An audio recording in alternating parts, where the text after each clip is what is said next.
Hey, welcome back to the Personality Hacker Podcast. My name is Joel Mark Witt. And I'm Antonia Dodge. Today we wanted to start a short series where we take our personality types that we talk about here, the Myers-Briggs personality types. We've got a lot of feedback lately from the Facebook group and from different people online who say, hey, can you guys talk about how personality types look when they're healthy, when they're doing well, not when they are broken or maybe they're not performing at their best selves. How does each type look when they look good? And we thought we could take some time today and talk about types. Now, we're probably going to break this up into four different segments. So today we're going to talk about 4 of the 16 types in the personality system of Myers-Briggs. And we want you to really open yourself to the narrative today we're going to cast around each of these types and how we believe they show up and express themselves in a positive fashion. I think what's nice about focusing on each type as it looks the most healthy is that it makes it easy to debunk maybe some stereotypes around each of these 16 types that people don't necessarily resonate with. I mean, I've heard people say things like, I'm an INTP, but I'm not particularly interested in math. Well, do all INTPs have to be good at or care about math? Or does a healthy INTP look, multiple different ways? And so what's nice about reviewing how each of these types can look when they're at their peak of health, it allows for some space in interests, in values. It allows for some space in how it can show up.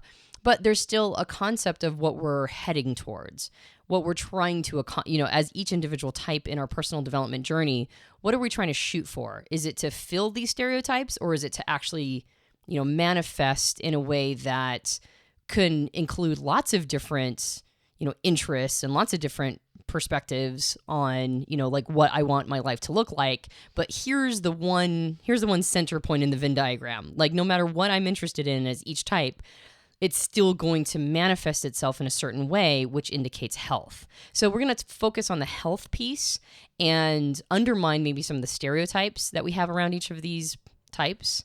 And also, just like you said, Joel, cast a narrative. Who can we use as an example of somebody who's like a really good example of each of these specific types? So what we're going to do, like Joel said, we're going to break them up into 4 different podcasts.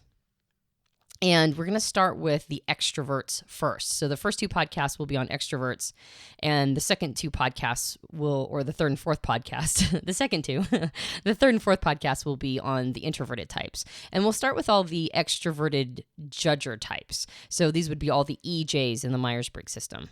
I want to just make a quick note. If you've been listening for a while to Personality Hacker, you know that we really steer away from looking at just the 4-letter code in the Myers-Briggs system, and we look at that, but we use that as a decoder ring to look at something that's technically called cognitive functions. This is the wiring of your mind, or the mental wiring of your mind, how you perceive or look at information and how you make decisions or evaluate that information and make decisions based upon that. And one of the things that will really help you in this short 4-part series here is to go listen to some of our other podcasts and some of the other materials on what's called the CAR model and cognitive functions on our website. If you go over to personalityhacker.com and you type in CAR model, there's a great resources there that will give you a framework for some of the things we're going to talk about in this 4-part series. I would encourage you to do that. We'll go over some quick review for you, but that gives you a much deeper understanding to make more sense of what we're going to be talking about here as we talk. Because I think we talked about these stereotypes that come, for different types, Antonia. And one of the things that I think that comes from is a simplistic understanding of the system, in that you look at behavior to indicate type. Now, we believe that behavior is an emergent of type. We believe that you exhibit behavior based on the wiring of your mind. But oftentimes people conflate the idea that, well, you're an INTP, so that means you're into math, or you're into math, so therefore that means you're an INTP, or however they rework that. But really what it is the behaviors are expressions of how our minds are wired. And those expressions can be very different based on cultural factors, the family you come from, your interests, your values, where you are in your life, your age. All these factors play into that. And what we're actually talking about when we talk about personality type is how your mind is wired, not just the behavior that emerges from that. Yeah, and different behaviors will emerge differently based on those other systemic components. Like you said, age. We've been really, you and I have been really into generations lately, and noticing how type changes based on whether or not you're, say, a Gen Xer or a millennial or a boomer, right? So there's a lot of different things that are going to influence your personality, but we're just going to talk about what it looks like, regardless of all those other pieces, what it looks like when we're healthy. And examples maybe of health and, some different ways it can look. But there's it's kind of like an Anna Karenina, where Tolstoy says that all happy families are like basically look the same, right? All happy families are happy for the same reasons, but all unhappy families are unhappy for completely different reasons. So when we're unhealthy, we can look like a million flavors of neurotic, right? A million different flavors of unhealthy, but healthy pretty much looks the same. Like, it doesn't matter what you're into. It doesn't matter how your type is manifesting. It's going to look the same no matter what. There's going to be similar components. And so we want to focus in on those. So the first two types that we want to start off with are the ETJ personality types. And so both ETJ types, ENTJs and ESTJs, lead with their dominant or driver process of extroverted thinking, or what we call effectiveness. But they're going to have different co-pilots or different auxiliary processes, which are a major piece of how these types show up when they're healthy.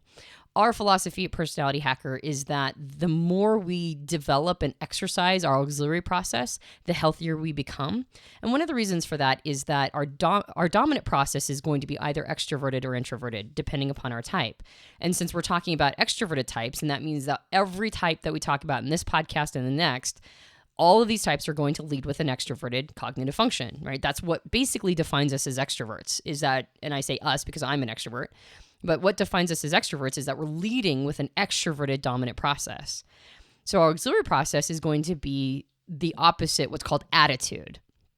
Our dominant will be extroverted, but our auxiliary or co-pilot process will be introverted.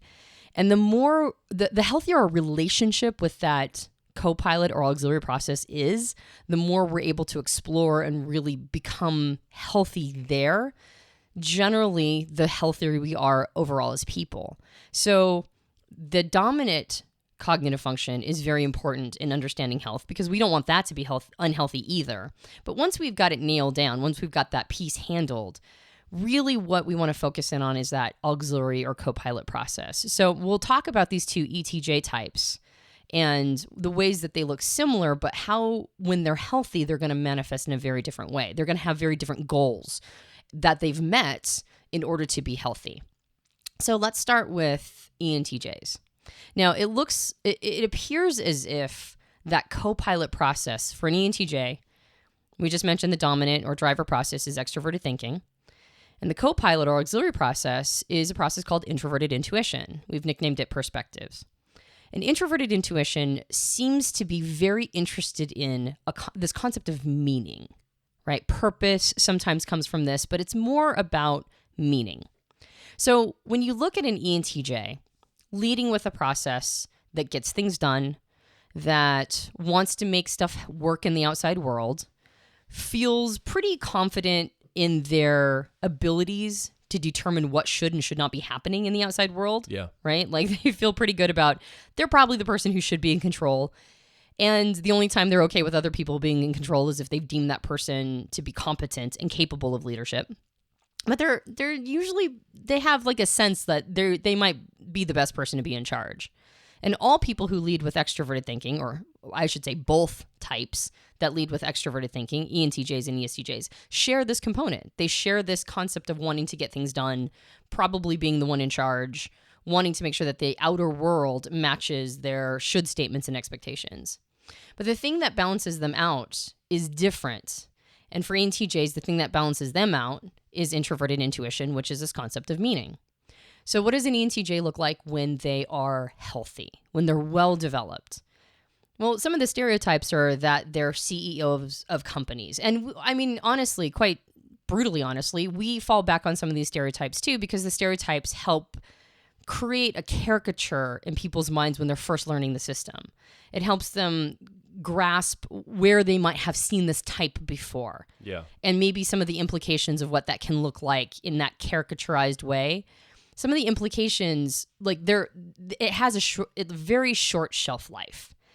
When you're first learning the system, these archetypes or stereotypes are helpful. But once you get beyond a point of just trying to grasp what the 16 types look like, when they're different from each other, once you get to a point where you're really starting to understand the ins and outs of him, it's really good to let those stereotypes go. Because an ENTJ, when they're at their most healthy, is not necessarily going to be a CEO running a company. They're not necessarily going to be somebody who's trying to, say, become president of the United States or run a small country. That's an easy stereotype to fall back on, but that is not a sign of health. A sign of health is that the ENTJ has married this concept of leadership in the outside world, or how things should be, with a concept of meaning, right? Long-range meaning, long-term sustainable thinking, long timelines, making an impact in the world that has like a mark, something that's not going to be temporary. And so all the ENTJs that develop themselves and become the healthiest version of themselves will be ones that aren't thinking in short timelines. They're not just trying to get the quick buck. They're not necessarily running over the top of other people. They're not being bullies. They're able to listen. They're able to, shift perspectives, or at least be interested in the perspectives of other people. And that means that they're going to take some time to slow everything down and really get inside other people's minds. And so ENTJs, when they're at their healthiest, don't look frenetic. They don't look bulldozy. They actually have a sense of calm. They become more philosophical. They generally have a sense of wanting to make an impact, but being okay with it taking a while. They're a little bit better at the concept of, running simulations in their minds to ensure a victory, but not necessarily being demoralized when victory doesn't happen. And they're reaching for something bigger, right? That concept of meaning gets applied to something larger than themselves. And that is in contrast to more unhealthy ENTJs, which can distract themselves, with sensory pleasures. I think the word sustainability is a key word for ENTJs. I think when an ENTJ begins to activate and utilize and grow that introverted intuition, that perspectives process as their co-pilot, I think they get a sense of sustainable thinking. And again, like Antonia said, it doesn't always mean that you're striving to be the CEO of a company or the president of a country. I mean, I know an ENTJ mom who uses that perspectives process to shift perspectives to be the best mom she can be. And I mean, she's a very ambitious person. She also owns her own business. She is very talented, very intelligent about, business things. And she also runs her household and family in a very sustainable, efficient manner, effective manner that gets the needs met of her household by using that perspectives process to set things up in a way that is effective. And I think it, again, for a mom that's raising children or the CEO, stereotype, quote unquote, getting to that perspectives process, that sustainability piece is there. And I think also it's a sense of, I noticed that ENTJs can sometimes have what I would consider maybe an existential crisis of meaning. Like you talked about this picture of meaning, and meaning can easily be fall as an ENTJ. I think an ENTJ can easily fall into the trap of the meaning is getting it accomplished, checking things off a to-do list, like the next goal, the next thing in the short term. And I think perspectives gives the ENTJ, I think you'd agree with me, this idea of it's a broader scope of what my life means to me and others around me. It takes on more of a longer timeline. Again, sustainability comes into this place as well. I think sustainability and meaning and depth. I think also a healthy ENTJ becomes a better listener when they activate this perspectives process. They start to slow down and say, okay, what is this person actually saying? Or what is the situation actually giving me feedback about? And it's really a shift of the fast-pacedness, the fast-pacedness, if that's a word, the fast pace, and slowing that process down into more of a centered and groundedness, a better listener, more sustainability and all that. Yeah, as you were talking, I was thinking about an ENTJ that I know that doesn't really feel like there's any intrinsic meaning in life per se. They're fairly philosophical, and they've come to the conclusion that, like basically this is all just whatever is happening, and we're not really going to have that much of an impact when we go. Not really. Like, and that's to some extent that's true. Like how many names do you remember from 1,000 years ago? So as individuals, we're going to have fairly limited impact.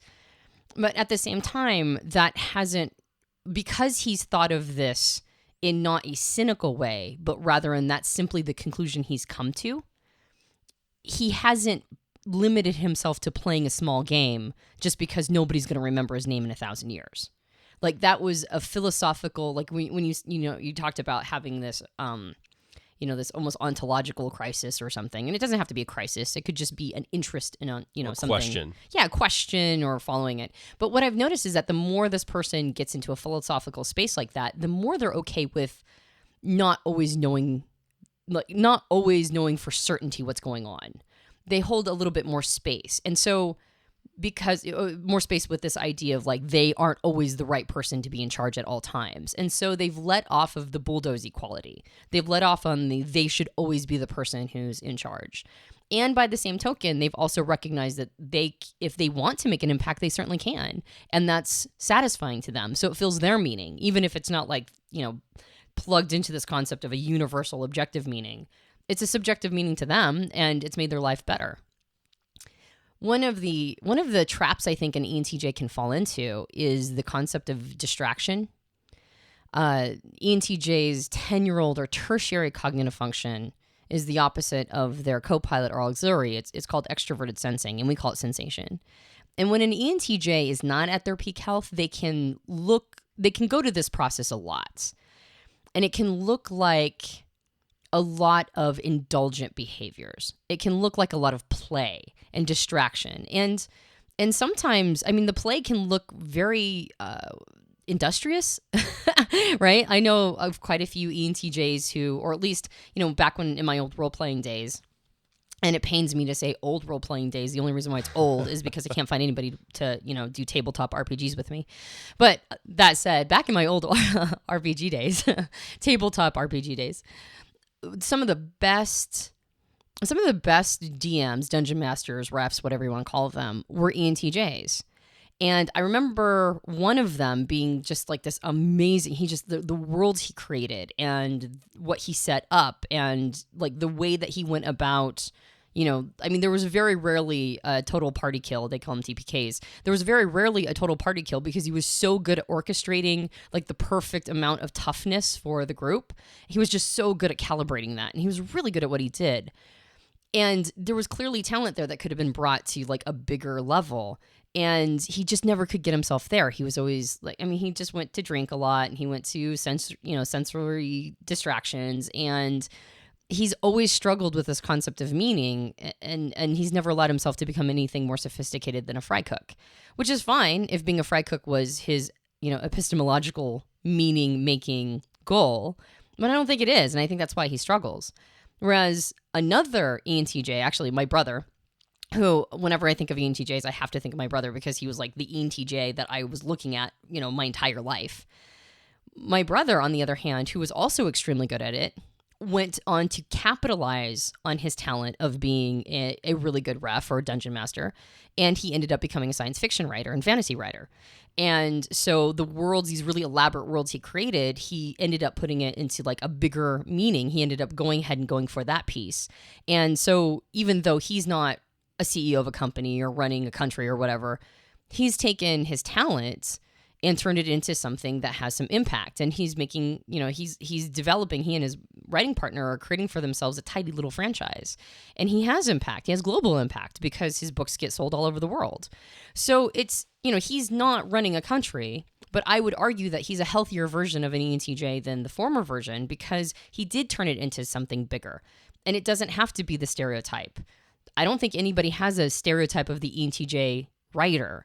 And yet there are plenty of writers who are ENTJs and do a very good job at it. So again, it's not so much the stereotype as it is how are their functions manifesting in whatever they choose to do? How are they showing up? And are they showing up in a way that is the center point of that Venn diagram of health? It's showing up that they are utilizing that dominant process of getting things done and attaching it with a concept of meaning and personal purpose.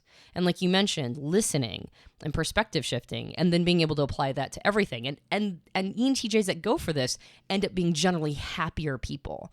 They end up being more grounded, and they end up being they're a lot less frenetic. Yeah, and I think also that so to me, the narrative that I would cast for a healthy ENTJ, it doesn't really matter whether you're an ENTJ mom raising kids and managing a household, and you're also running a side business, or you're the CEO of a company, or somewhere in between. I think the magic, the narrative of health for an ENTJ is that whatever they're doing in the moment, whatever they're tasking, whatever their extroverted thinking, their effectiveness process is working on, it's tied into something that's bigger than just the thing they're doing right now. So, the ENTJ, you mentioned that, he's just, what you said, he's a fry cook, right? Is that tied into something that's a bigger purpose? I know another ENTJ that's doing, mundane business stuff right now, but the reason he's doing it is he has a bigger long-term plan 15 years from now, and he's doing business things now to make the kind of money he wants to make and build the kind of relationships he wants to build. So in 15 years, he can capitalize on that to do what he actually wants to do, the major plan, which is pretty profound and pretty big. And so he's plugging in the things today that play into something tomorrow. And I think that's really the healthy narrative that I would say for an ENTJ. And it doesn't really matter what those things are, whether it's art or music or raising children or becoming a CEO of a company, whatever it is, it's plugging into something that you have deemed to yourself as a bigger project or a bigger narrative in your life. I think that's the healthy expression. You're not just settling for the here and now. The here and now plays into something bigger in the future. So that's my take on a healthy narrative for ENTJ. Yeah, and I think those ENTJs have a tendency to have healthier personal relationships. Yeah. Healthy personal relationships might be the like the stereotypical ENTJ Achilles heel. I don't think that stereotype always plays out. And I think the healthier the ENTJ is, the more they have that ability to develop a relationship with somebody and perspective shift and be able to listen and be able to do all those things that, their stereotype is that they can be a bit bulldozy in relationships, and they can have trouble finding somebody who can handle them, because, and this applies probably more so for women who are ENTJs than men who are ENTJs, somebody who can handle their assertiveness. And when an ENTJ gets healthy, when they're at the highest levels of their health, I don't think they struggle as much with relationships, if at all. I mean, there's a sense of being able to listen to your partner. There's a sense of being able to perspective shift and be able to get inside your partner's mind and really understand that the sustainability of the relationship relies on the ability to meet that person's needs. And not just in a cold way, but also in a, you love that person, you want to do that for them, right? In a more sentimental way. Well, and it's like what I just said, the immediacy of bringing my partner coffee in bed as a service thing, maybe a task I do, plays into a bigger picture of the relationship itself holistically. Everything on the mundane level isn't the mundane for its own sake. It plays into a bigger picture on all things. I think that relationship piece comes from that. It's the sense of, as an ENTJ, I understand that the things I do that are I could outsource this. I could maybe outsource having coffee brought to my spouse in bed, maybe somehow, or build a system around it. But by me taking the time to personally do that, it's not just about right now and maybe even satisfying that need. I know that's a very specific example, but it's playing into a bigger narrative of, I want a great, sustainable, amazing relationship over time. And I know this one little thing here plays into that bigger picture. I believe that for ENTJs, it's always casting yourself against that bigger picture. Yeah. What am I doing right now that plays into that bigger picture, whatever that bigger picture is? Yeah, and because you are succeeding at something that has value to you, mm-hmm. then it brings you delight. So it brings you delight to serve your mates coffee in bed, right? If that is something that is important to them, and brings them happiness, and brings them, they just feel really good about it, then, that brings you delight as well. So it's not just a cold calculated, okay, so if I'm going to be with this person for the next 20 years, these are the things that they're going to need me to do. There might be a little bit of that thinking, but on a feeling level, on an experiential level, it's delight to do it. Yeah. And so that brings the two people more intimate and close. I think that that's the other thing that introverted intuition does when an ENTJ is really healthy is it helps them create that sense of intimacy with another person. And so the relationships become more intimate since they're not just calculating how to, stay married, but they're exposing that underbelly, that introverted intuition underbelly, and allowing themselves to really mesh with this other human being and really allow that person in and get inside that other person. And so then there's a sense of intimacy. And so the healthiest ENTJs allow for that. They give space for that intimacy. So let's contrast the ENTJ personality in its healthy expression with the ESTJ. Let's talk about the ESTJ and how that looks when it's healthy. How does an ESTJ show up when they're healthy? Now, ESTJs share the same dominant or driver process as ENTJs, which is extroverted thinking, effectiveness.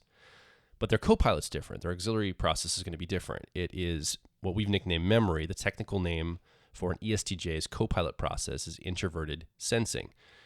Introverted sensing is very concerned about what's reliable.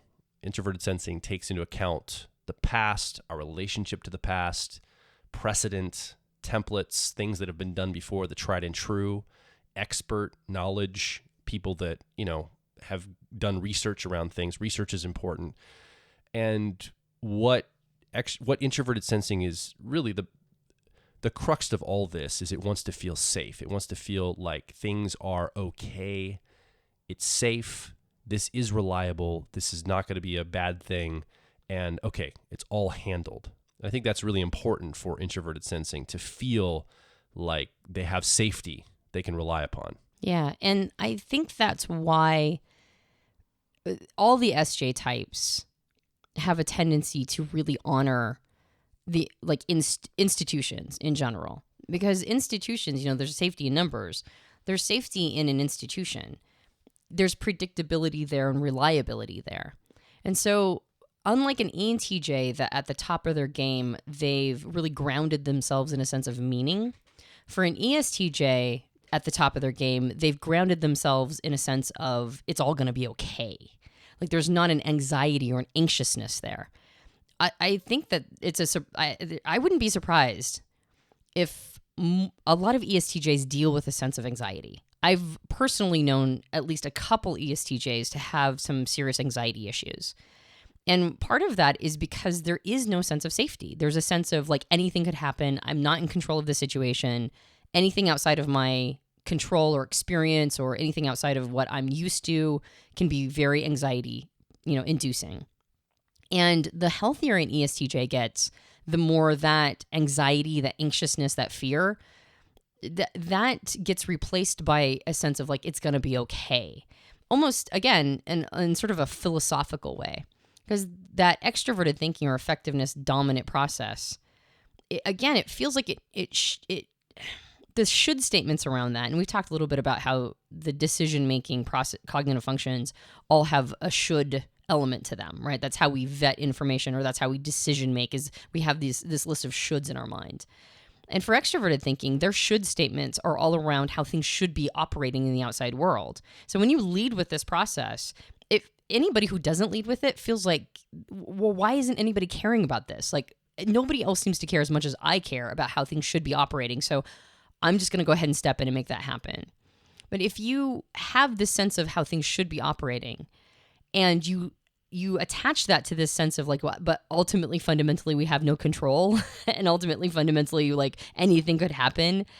You could see how that could be a recipe for a lot of anxiety or manipulative behaviors, an attempt to reclaim control of the situation, an attempt to, like if you don't have control through your ability to persuade other people or to rise up as a leader, then this might look like, panic attacks where now everybody has to attend to you, or anxiety or something to that effect. And it might not, if you are an ESTJ that deals with some anxiety, I'm not trying to imply that you are trying to manipulate everybody around you on a conscious level.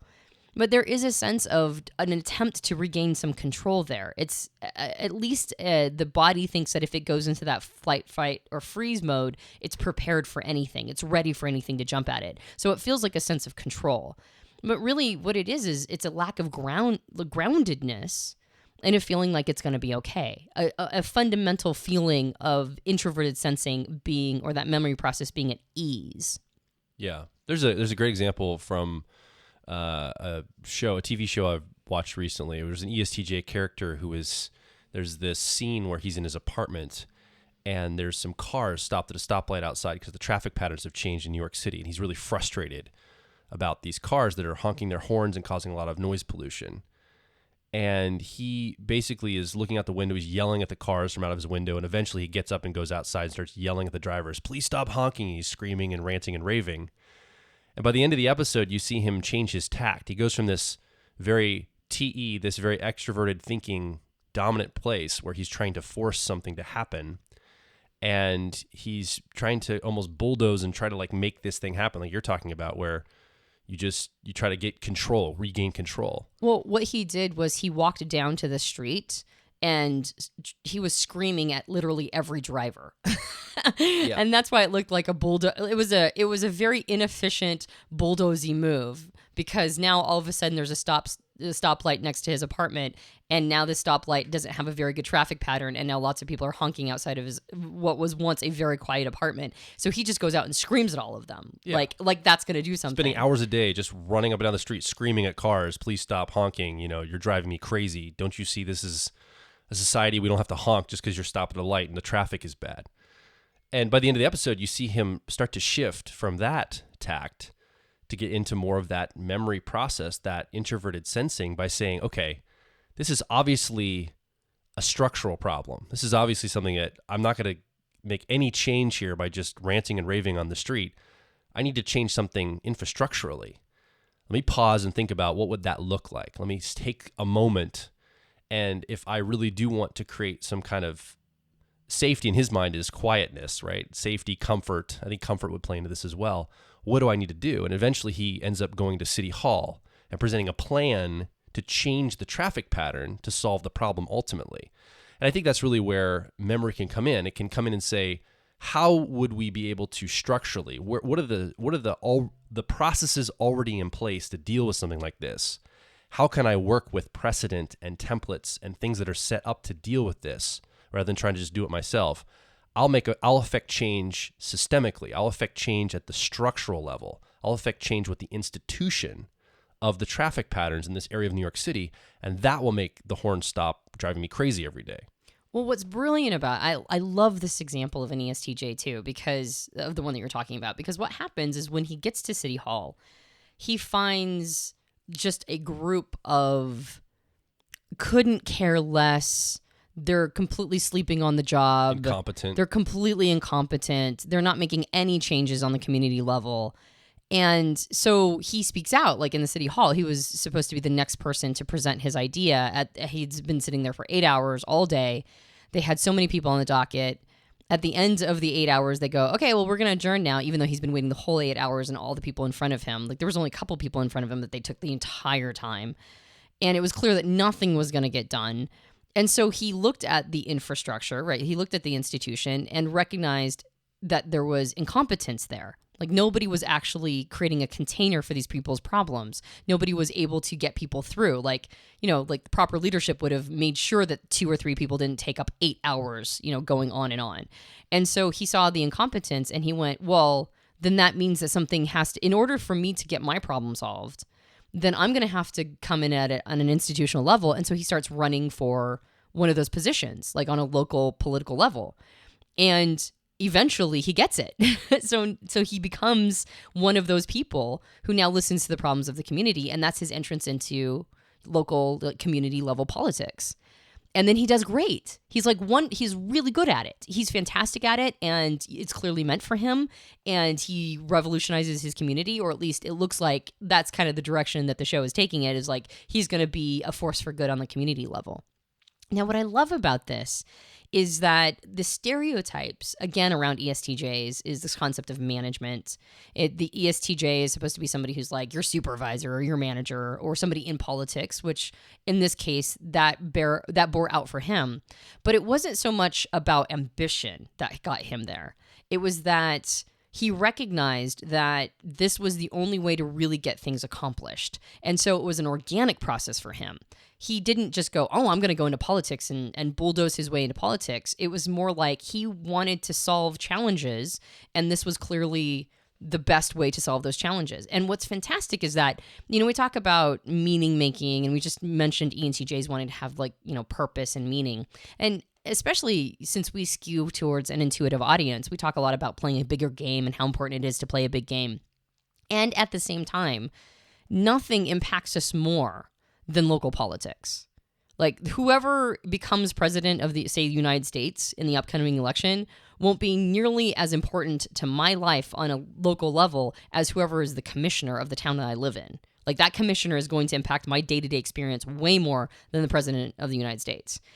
And what is great about people of this type when they get to the healthiest levels is that they're generally the people who are making that community level impacts. Now, of course, they can, as they gain experience, they can grow and become, I was going to say, I know a lot of ESTJs at very high levels of leadership. Exactly. And they can have a massive impact. But the rootedness, the groundedness starts in that concept of the local level. That groundedness starts at the concept of all of us want to feel fundamentally safe. All of us want to feel like our institutions are serving us.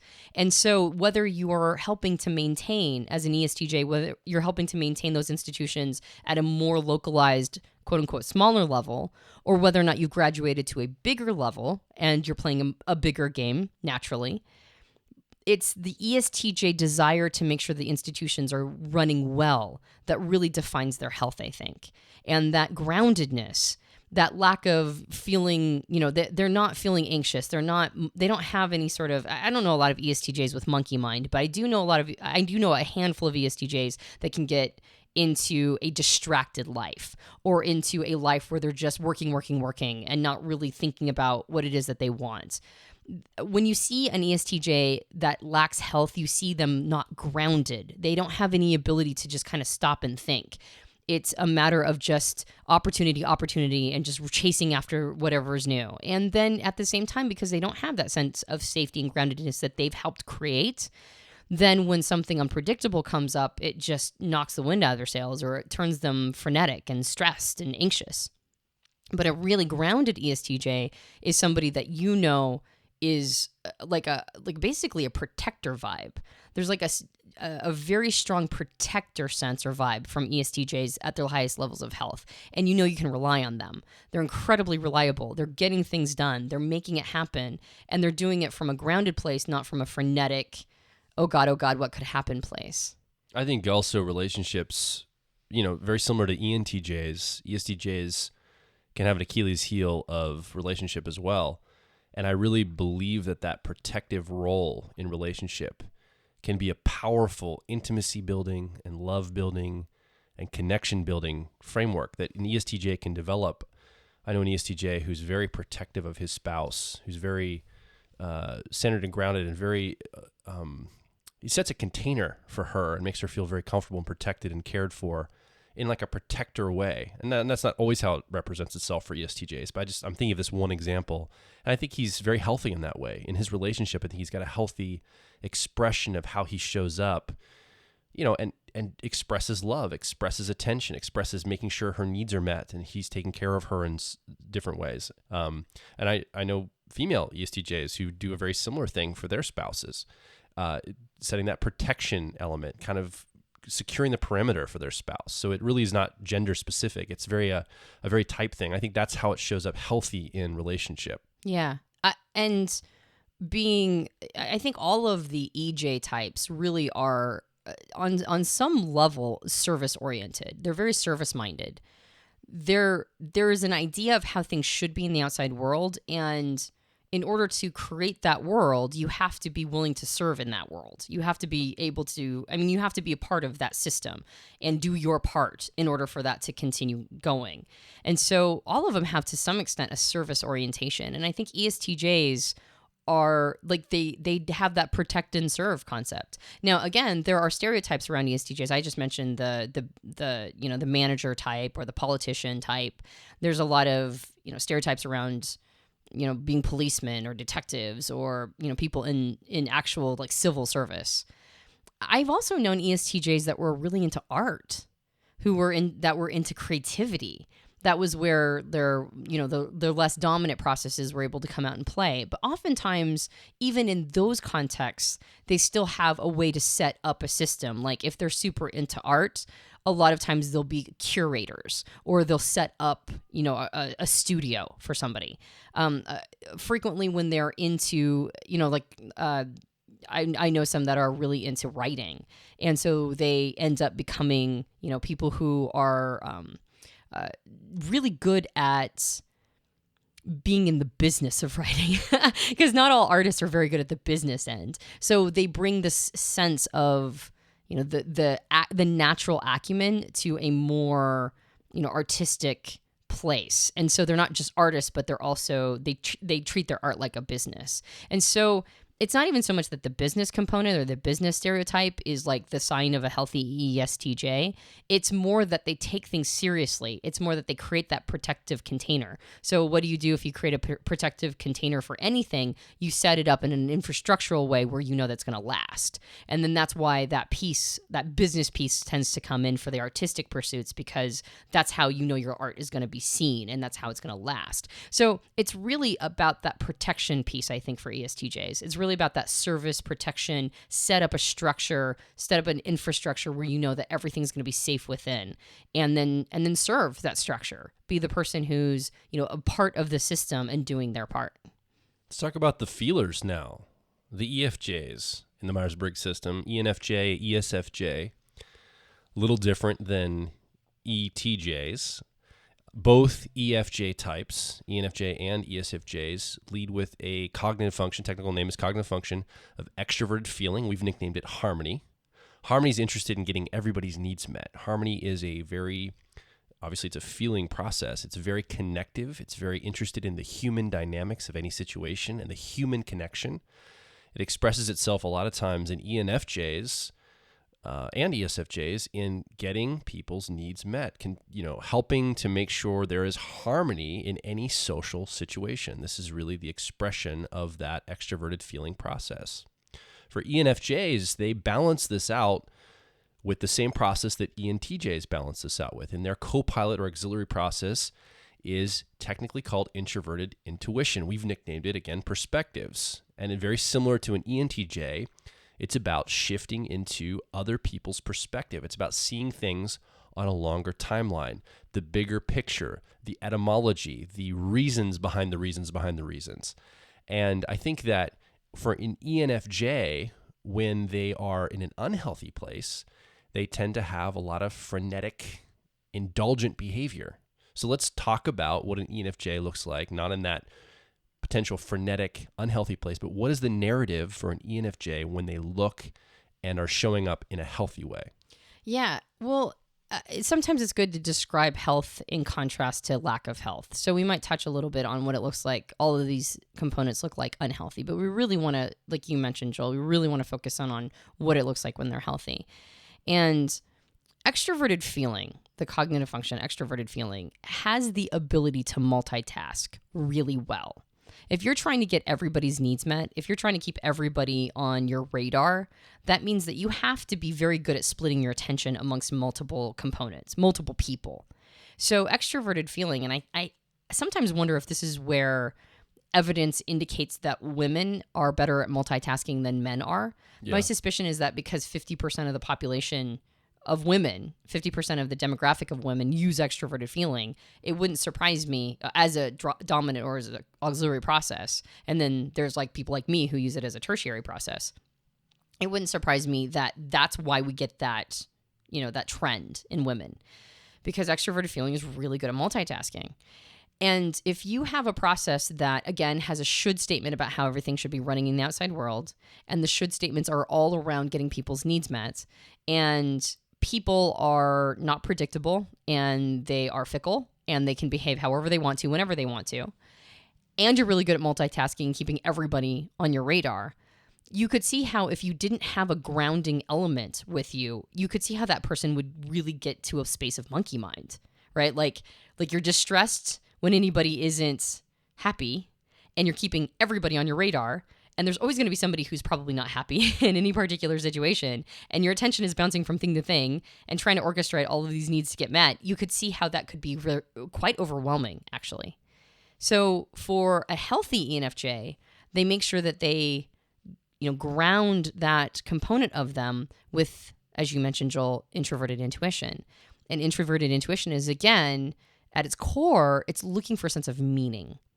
Maybe something bigger than whatever we're seeing right now. It's wanting to understand, like you mentioned, the etymologies of things. It wants to understand the bigger implications of things.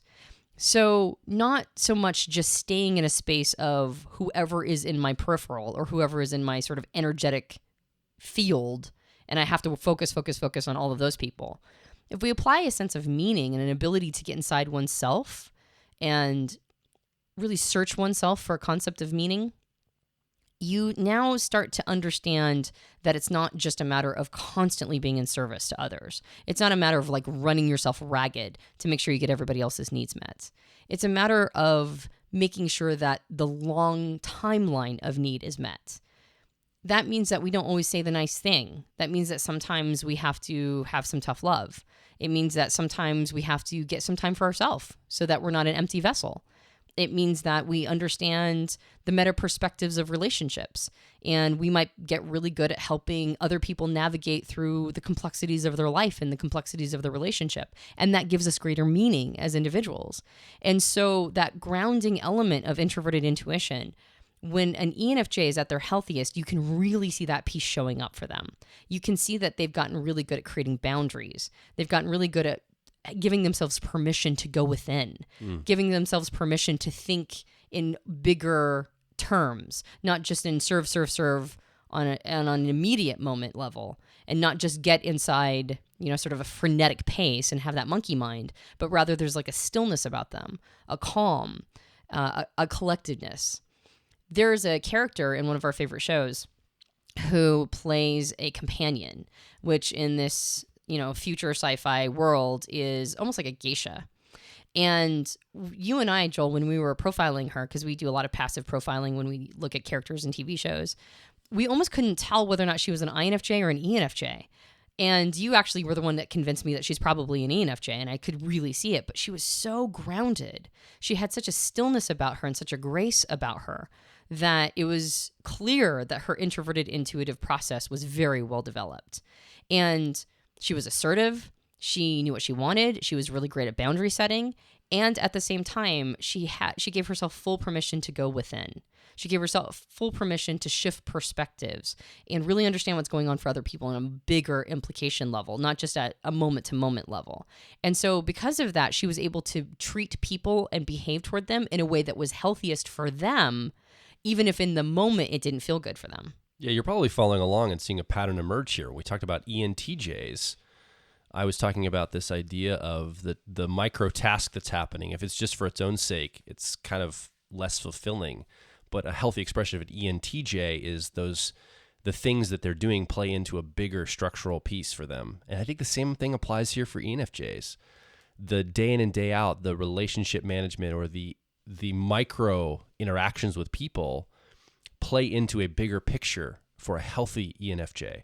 A healthy ENFJ sees that, yeah, I could immediately diffuse this situation by saying this thing to my friend here that'll make her or him feel good. But really, ultimately, the bigger picture of our relationship, that's not sustainable. That picture of sustainability comes into mind, and you say, I really need to be honest with them now because I'm going to have to eventually be honest with them about this thing, whatever it is.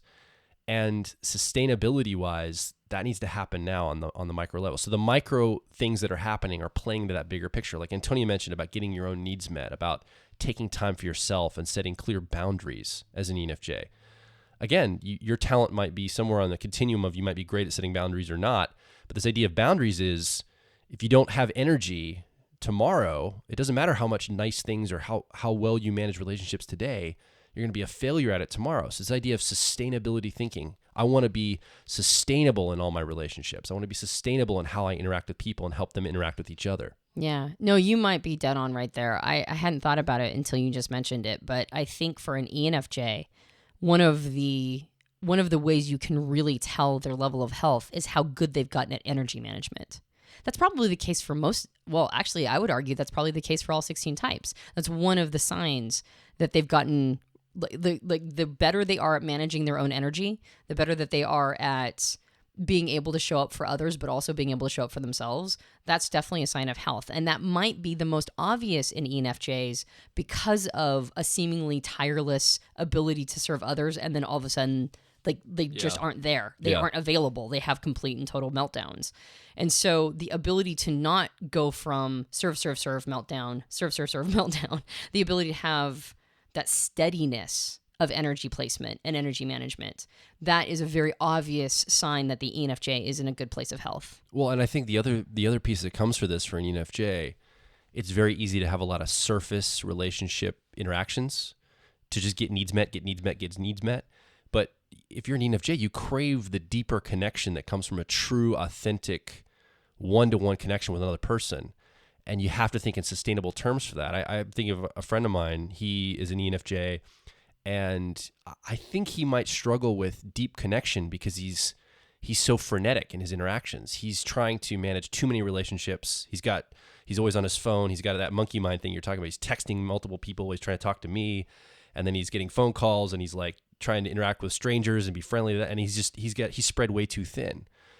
But the more he begins to look and express that introverted intuition piece of him, that perspectives, and get into his own perspective, saying, I can't manage so many surface relationships. I want to go deeper. I've seen him get healthier and healthier the more he goes down that road. So I think this is the other piece, is that deep connection you crave as an ENFJ, that healthy, expressive connection with other people, is going to come from this too. It's going to have you slow down and see the sustainability of relationship as well. Yeah. Well, and in that situation too, when you're with another person, be with them. When you're getting inside another person's experience, when you're shifting into their perspective, that's really difficult to do if you have like constant distractions pulling at you. So the healthier the ENFJ is, the more that they will be present with the other individual. They'll be really with them in that interaction. They won't be frenetically spread too thin. They'll be able to sit one-to-one. And just like with the ENTJ, the introverted intuitive part is that exposed underbelly. It's the same thing with ENFJs. While ENFJs may probably pride themselves on creating connections easier and faster than ENTJs do, it's still tough to be really vulnerable to another person. And a connection that you make with another person is not the same as being vulnerable to them. I connect with people through laughter. I remember there was a person who I didn't particularly like that much, and she didn't particularly like me, but we had the exact same sense of humor. And so anytime something funny happened around us when we were thrown together, we would have a mutual moment of laughter, and it felt very connective. Like those were the moments I loved her the most, and I'm sure it was vice versa. But I was never vulnerable to her, right? I was connected at times, but I was never vulnerable because I didn't feel safe with her. And so with an ENFJ, like that understanding and awareness of the difference between connected and vulnerable, I think that comes from a real development and understanding of how introverted intuition works. And the most healthy ENFJs seem to have tapped into that. I think another piece is just like with the ENTJs, they want to do something bigger. They want to do something with some meaning. And it doesn't have to be like a really big game, right? One of the stereotypes of ENFJs is like the Oprah style cult leader, like the ability to manage huge amounts of people just wanting to do things for you and follow your every word. Like an ENFJ doesn't have to be that style, and they don't have to be a relationship manager or a therapist. Like these are all the stereotypes about ENFJs. They can literally do anything they want to, just like all types can. I mean, excuse me, I don't actually believe that. I don't believe that all types can do anything. There are certain things that we're going to excel at and other things that are going to be a blind spot. And fortunately, the things we excel at tend to be more interesting to us. So like, I have hit the event horizon for being in the Olympics, and I know that I'm not going to be in the Olympics. So I don't think everybody can do anything that they want to at any time, which might sound limited, but I'm trying to be radically honest with myself. That said, an ENFJ has, just like all types, has a wide variety of things that they can be into. And that could even include maybe some technical stuff, right? Like some of the stereotypes around ENFJs is that they can't do deep technical things. Well, if you're an ENFJ into technical stuff, you're allowed to do that. So it's not really so much what they're going for that determines their level of health. It's how they're showing up within that thing that they're going for. And so the stereotypes around an ENFJ being really good at relationship management. What it is that they're really good at their own relationship management. So that doesn't mean that has to become their career, but it's going to show up in their lives. They're going to have that energy management piece. They're going to have the ability to be, have more intimate, vulnerable relationships. And I think on top of that, they're going to be applying themselves to something that has some meaning for them, just like with the ENTJ. And you can tell when an ENFJ doesn't have that sense of meaning, because that's when they go into distraction, just like the ENTJ does. That's when they go into more sensory delights. And for ENFJs, there seems to be more of a predisposition to go towards food. For ENTJs, it feels like it's more of an adrenaline. It seems like it's like fast driving. Again, these are stereotypes, but for an ENTJ, it feels like sometimes it can turn into food, but oftentimes it will turn into more of an adrenaline piece. With ENFJs, it tends to more often be a food relationship. And so an ENFJ that is having trouble, has that monkey mind, doesn't have that sense of meaning and a purpose, will oftentimes go to things that are very sensory indulgent. And food is a trend. It's not always the one, but it's a trend. So if you find yourself having trouble managing your energy, if you find yourself trying to fuel yourself through an overindulgence in food, that's generally a sign of somebody who hasn't really tapped into that introverted intuition piece. And so the more like an ENFJ shows up at their healthiest self, the more they're going to be taking care of their health as well. This applies for ENTJs as well. But the more they're going to be physically taking care of themselves and doing physically proactive, healthy measures. And that's part of that energy management piece.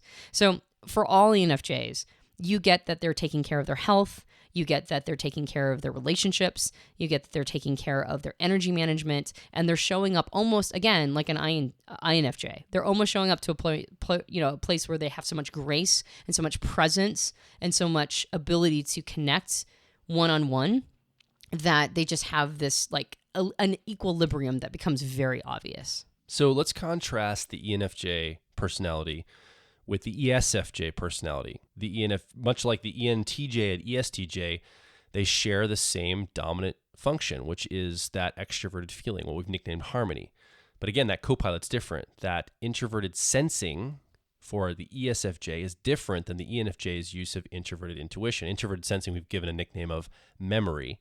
And introverted sensing is interested in, again, just like the ESTJ, interested in precedent, interested in connection to things that have been tried and true, interested into what is safe. Safety orientation is a very big piece for ESFJs. Now, it shows up a little different because with an ESTJ, that effectiveness process is the driver, can be interested in things that are people-oriented and often things that are not people-oriented, structure, infrastructure, buildings and literal structural things, or institutions. Yeah.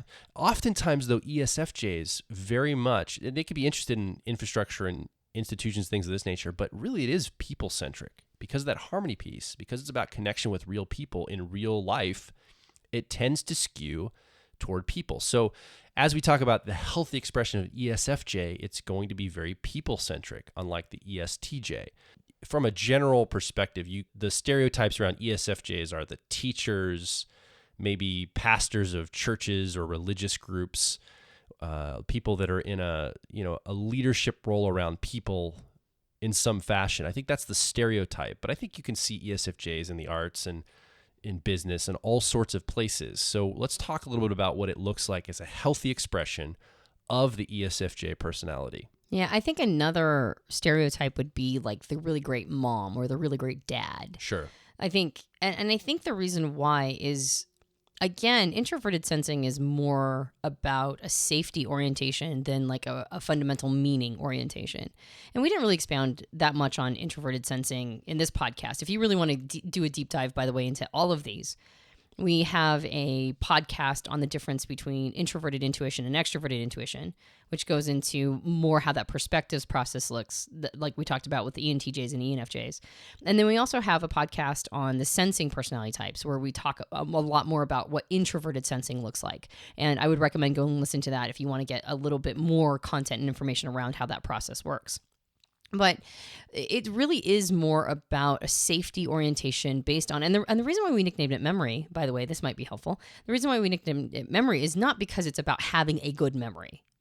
It's more about your ties to the past. It's about what you've seen come before you. And because you have an orientation of thinking about things from a past perspective, right? Like thinking about how things have been. And that makes sense if you're looking for things that are reliable and safe. You want to know what has worked in the past so you can apply that to the now. Then you end up really trying to create an environment that will, to some extent, replicate what you've seen before. And that's why for people who use this process, traditions become really important. And I think you see this show up a lot in the ESFJ personality. You see tradition show up and sharing memories and creating experiences that will help other people have good memories. And I think that's why the stereotypes are like the elementary school teacher. This idea of wanting to create an environment where other people will have a good experience that they can pull on when they become adults. They had good experiences as a child. And so the stereotypes around ESFJ, and you don't have to be a teacher, right? But the stereotypes show us how it can look, like the healthy components can look based on, regardless of whether or not you have gone into a stereotypical job for your type. And I think some of the, again, the center of the Venn diagram, some of the foundational components to a healthy ESFJ is somebody who has been able to create a container for the people that they love in their lives, to create a safe space or a series of safe and meaningful experiences. And they've been able to do this for themselves as well. Again, just like with an ENFJ, their dominant process is really good at multitasking and really good at looking at a lot of different components. And because they have a tendency to think in, less, huge playing a huge game terms, that oftentimes happens to them more organically as opposed to necessarily ambitiously, although that can happen too. They have a tendency to want to create that container for a smaller group of people, like their family or a classroom setting. Or you mentioned, Joel, as a pastor of a church. It's a smaller container to begin with. Yeah. And if it grows organically, but it's a smaller container to begin with. And they want to make sure that everybody within that container feels really safe. In order to do that, they have to feel grounded and safe themselves because they've got all these other people's needs on their radar at all times in order to not turn kind of spazzy, right? Like in order to not have like constant monkey mind like an ENFJ might have, then they have to make sure that they're grounded in getting their needs met, that they have to make sure that they're really checking in with what are the things that are making them feel safe, and then taking control or really taking the responsibility to create those things themselves. If they're constantly looking to the outside world to create a sense of safety for them, just like with the ESTJ, the world is fickle, people are fickle, the world is unpredictable. And so if you're basically outsourcing that piece of you, you're never going to actually have a sense of safety because you're the only person who can really create that container for yourself. You're the only person that can really accept what is and rest into it and go, I think everything's going to be okay. And so for an ESFJ, again, just like with an ENFJ, the more healthy they get, the more they feel that sense of equilibrium, the less frenetic they look, the less it looks like they have monkey mind, and the more just sort of, kind of that equilibrium that comes through. And at the same time, always ready to serve, always ready to, make themselves feel good by making sure you get your needs met, but not at the cost of their need. And part of building that for an ESFJ is making sure that they help create a life that has markers of safety for them. Yeah, there's a great example of that I read recently about a couple who was starting a business, and the woman in the relationship was an ESFJ. She was a little nervous about the business, and the husband started a business, and they had kids, and it failed. So it made her really skittish about him starting another business for them to, make money and be able to live. So what they decided to do is take literal cash, like thousands of dollars, and put it in a box. And she kept it in one of her dresser drawers in her room. And she knew that was her emergency fund if anything went bad with the business. They saved up enough money for her as an ESFJ to have a touch point of a physical representation of safety to calm herself and make herself feel like, okay, it's going to be fine If anything goes bad, I know I've got access to emergency cash and the thousands of dollars at any moment that I need to access it. So that settles me down and makes me feel like I'm okay. Everything's safe and contained here. I know my family's going to be okay. I know my kids are going to be okay. I know we're not going to lose the house within a couple months because we'll be able to make mortgage.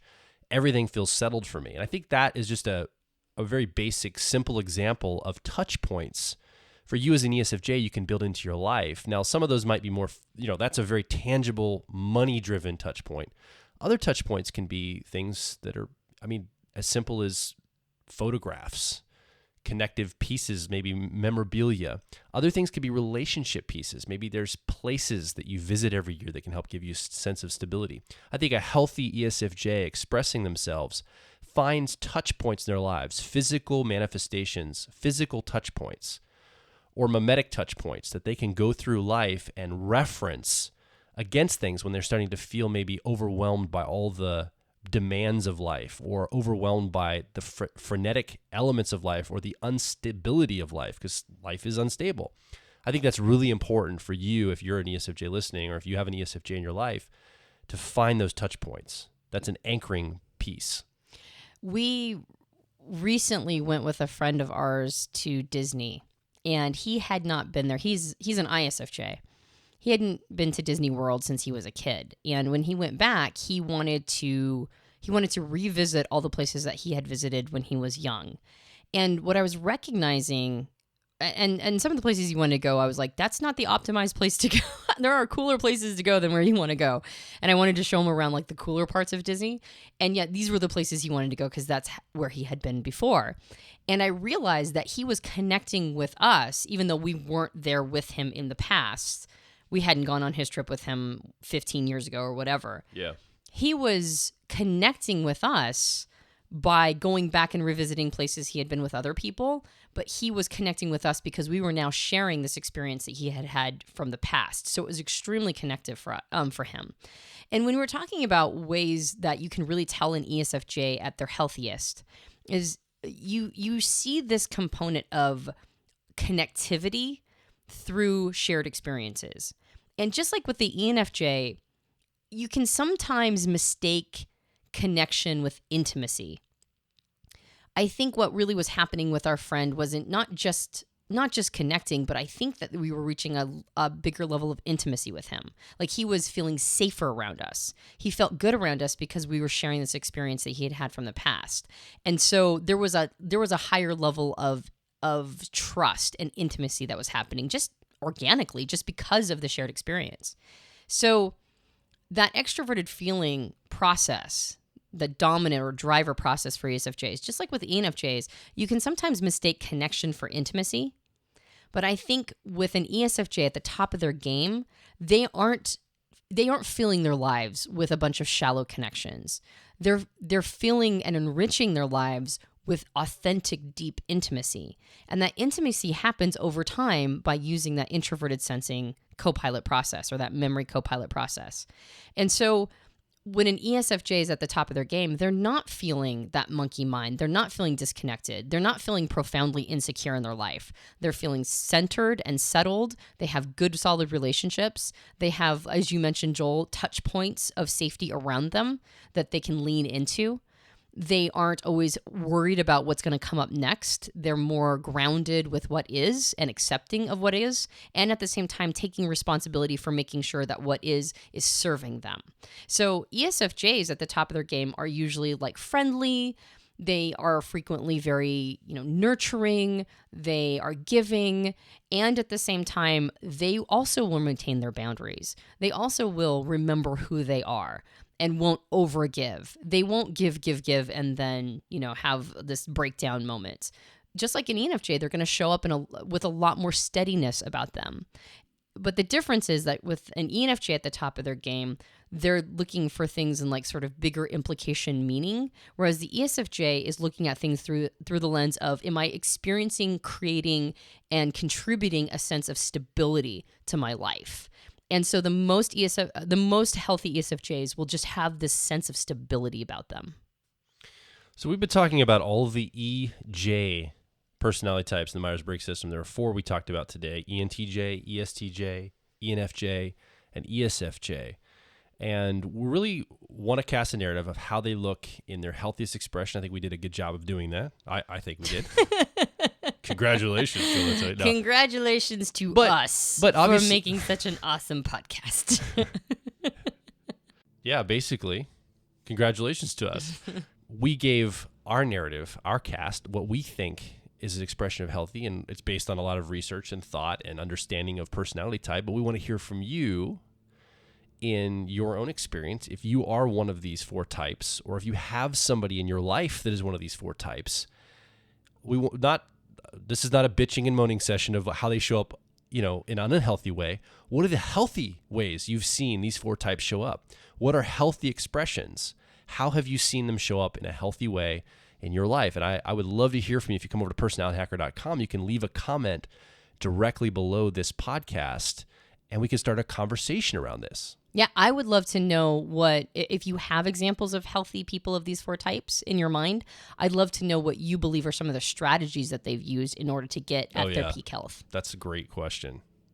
Because obviously they've figured something out to be able to express themselves in a healthy way. So that's a really great question. So you can do that over to personalityhacker.com. Let us know. You can also join our growing community of like minds at facebook.com/personalityhacker or twitter.com/personalityhack. If you enjoyed this podcast, you can subscribe to us on iTunes and various Android platforms. And if you are feeling a sense of reciprocity or even generosity, if you would leave us a rating and review on iTunes, that helps us out a lot. It increases our rating on the charts. It helps them cross-promote us, and it's actually a kindness that you can do for us. So if you'd be willing to, please leave a rating and review. My name is Joel Mark Witt. And I'm Antonia Dodge. Next week, we're going to continue our series on how types express themselves in a healthy way. But until then, thanks for listening, and we'll join you on the next Personality Hacker podcast.